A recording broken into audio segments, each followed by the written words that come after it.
Hello, this is Richard C. Wilson from the Family Office Club. I'm here in Monterrey, Mexico, as you can see behind me.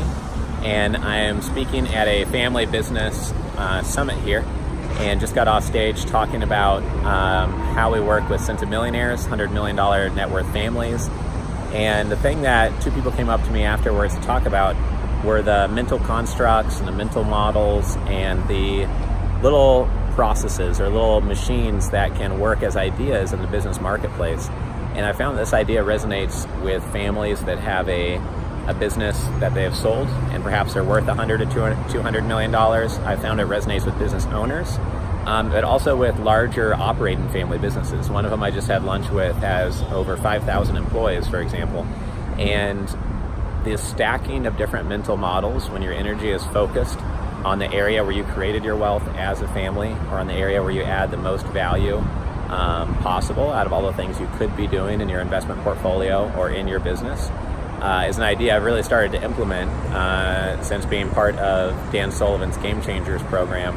Dan Sullivan's been a mentor to me, and he talks about the idea of unique ability.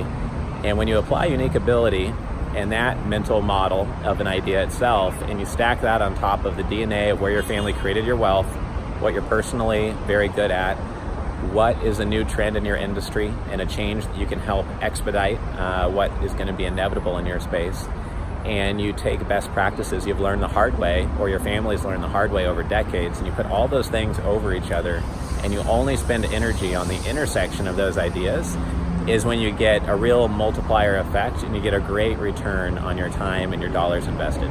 So that's something that came up today. I just wanted to share, because you can talk about best practices and you can hear 400 investors on stage at our Family Office Club events per year, but knowing yourself and having a real dedicated focus and layering on top of that the best practices which apply to you and your industry and your career and what you want to get done and how you want to operate, all those things in combination is what I think produces the real result at the end of the day. So I hope this was valuable to you. This is Richard Wilson from the Family Office Club, and hope to see you at one of our events soon. Take care.